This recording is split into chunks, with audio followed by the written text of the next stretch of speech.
Prioridade, disciplina e paciência. Você não vai estar em todas as oportunidades. Quando as pessoas ouvem falar, cara, isso é tão simples, como que eu nunca...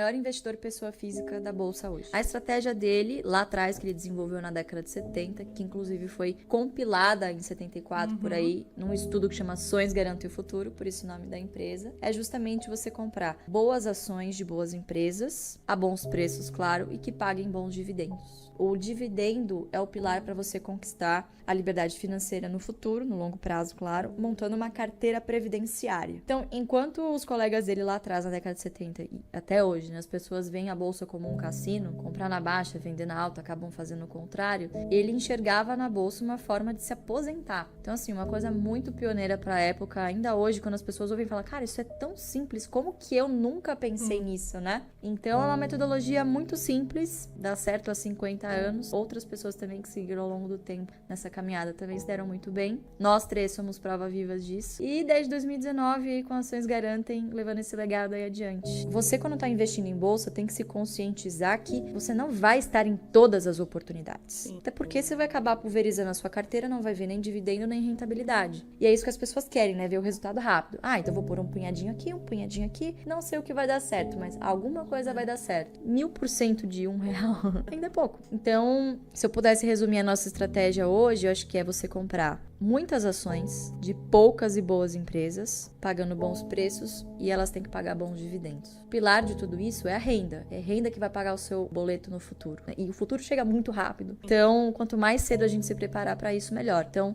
se o pilar é renda, eu preciso buscar setores que sejam perenes, que tenham previsibilidade de fluxo de caixa. E isso acaba, obviamente, reduzindo ali o horizonte de empresas que a gente tem que analisar, o que é muito bom. Então, hoje eu sigo o jeito Barsi de investir por convicção, porque eu já fiz muita coisa, já fiz muita cagada na bolsa também, e sei o que funciona pra mim. Pra você falar o que é bom e o que não é, você precisa primeiro saber o que você não quer na sua carteira. Então, já experimentei ter fundo, previdência, já tive, mas assim, cacarecos mesmo pra entender como funcionava, claro. Hoje em dia não tem mais, é 100% focado em renda, em futuro e tá em bolsa, né? 100% eu digo assim, que eu considero investimento. Tem uma reserva de emergência que tá na renda fixa e não tem como fugir disso, né? Então, a gente não investe na renda fixa, eu uso a renda fixa pro que eu preciso. E hoje tá ótimo, né? Então, hoje, pra quem tá fazendo caixa, tá muito bom também a rentabilidade. Aí você tem um caixa de oportunidade. Tem um caixa de oportunidade também. Onde você deixa tesouro? Não deixa no tesouro. Porque o tesouro, qualquer rebuliço, por exemplo, 2020, o tesouro foi para... As negociações foram paralisadas. Sim. Então, não é um bom lugar pra você deixar uma reserva de oportunidade. Eu deixo ou num fundo de tesouro Selic, ou num CDB, que renda ali pelo menos, né, inflação, enfim, e o menor custo possível. O feijão com arroz, não tem jeito. Não me extrapolo muito na renda fixa, não. E às vezes, olha só que legal que eu já ouvi. Lu, eu ouvi você falar, tipo, em 2019 desse tal de Best, não dei muita atenção, mas ficou aqui em algum lugar. Perdi dinheiro pra caramba na bolsa, e aí esse ano eu falei, vou resgatar esse tal de Best, deixa eu ver o que é. Mas basicamente, né, aquilo que eu disse, se o seu pilar é renda, você precisa buscar alguns tipos de empresas que geralmente se encaixam de setores que fazem sentido para algumas características. Então, perenidade do negócio, a consolidação de mercado dessas empresas, né, por que isso é importante? O Brasil é um país que convive com a inflação, isso é histórico. Então, empresas líderes dos seus mercados, elas conseguem ter uma vantagem de preço. Elas repassam no preço esse viés inflacionário. Claro que isso não acontece para e passo, não é, a inflação veio, amanhã ela corrige, não é assim que funciona, mas quando você olha em retrospectiva, em média, ao ano, essas empresas, a maioria das empresas da bolsa conseguiram repassar a inflação, superar a inflação, né? Porque são ativos reais. Mas o que às vezes as pessoas falham em entender é que 13% ao ano na bolsa é sobre uma base crescente, se você está em boas empresas. Isso vai se compondo conforme você vai reinvestindo os dividendos. Então hoje, se eu olhar para trás e ver o histórico, se você comparar o preço que eu paguei em algumas posições que eu tenho versus o que elas me pagaram de dividendos, que é o que a gente chama de yield on cost, né, que é a rentabilidade do dividendo sobre o preço médio, o preço que você pagou,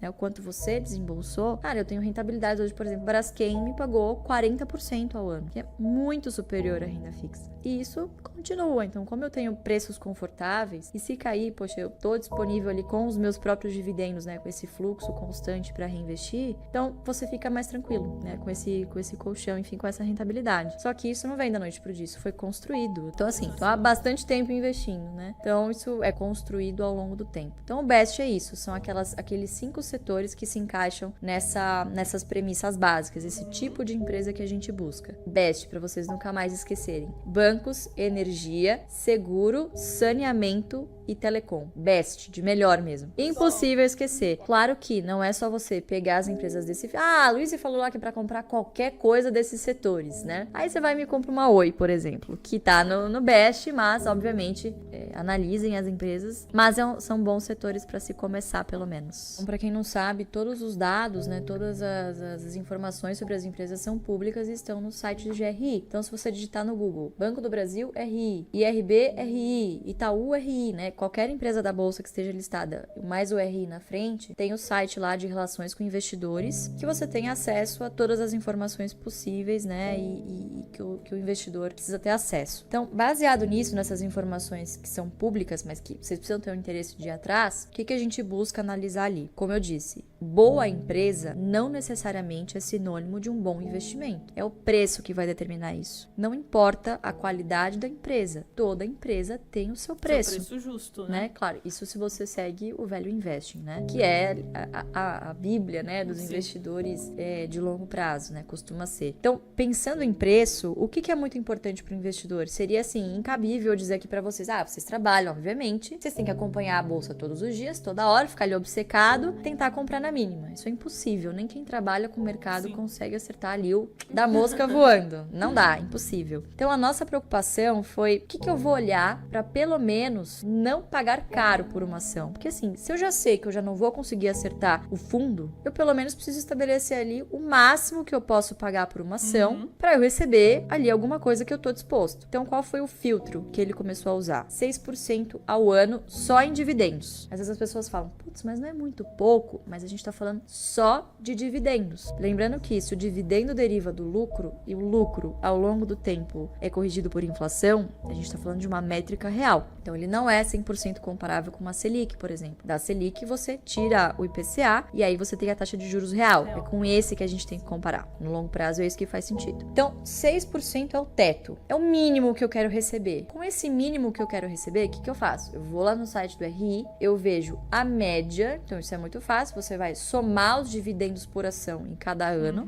Divide por 5 ou 6, depende de quantos anos você analisar. Você vai chegar ali na média de quanto mais ou menos essa empresa pagou nos últimos 5 anos. E dividir por 6%, 0,06. O que essa formulinha vai te cuspir ali? Que número é esse? Que é muito importante saber interpretar. É o preço teto. Então, esse preço teto é a minha margem de segurança, é o máximo que eu vou poder pagar por determinada ação para receber aquele mínimo de 6% ao ano em dividendos. Então, esse é basicamente o indicador que a gente sempre está olhando, né? Na hora de tomar a decisão de comprar, antes de tomar a decisão de comprar o ativo, você precisa analisar a qualidade. Então, aí vem toda uma análise contábil. Então, você precisa analisar não só os múltiplos, mas também EBITDA, endividamento, liquidez, né? Fluxo de caixa. Então, as pessoas acham que a gente faz um filtro por dividendo. Tá pagando mais no momento. Não. A gente gosta de histórico. Não necessariamente o que está pagando mais agora vai ser o que vai pagar no futuro. Por exemplo, a Taesa é uma que está sempre no top 10 das boas pagadoras. Está pagando muito bem agora, a tendência é que continue. Não nesse nível, porque depende muito do IGPM, né? Tende a uma normalização, mas eu não tenho dúvida que vai continuar ali pelo menos no top 10 nos próximos 10 anos, vamos dizer assim, como foi no passado, né? Então, é isso que a gente faz. A gente sempre está acompanhando esses números, que eles não ficam mudando toda hora. Eles só vão mudando se tem alguma mudança de perspectiva. Por exemplo, o Banco do Brasil pagava 30%, esse ano determinou que vai pagar 40% de payout, vai distribuir 40% do lucro. Opa, mudou meu preço teto, porque vai mudar o dividendo por ação que ela vai pagar, né? Então, você pode desenvolver duas métricas. É normal que ao longo do caminho as empresas vão ajustando as velas, né? Então, surge alguma oportunidade, às vezes ela tem que parar de pagar dividendo para investir. Então, o que a gente olha muito é as intenções da empresa, o que a empresa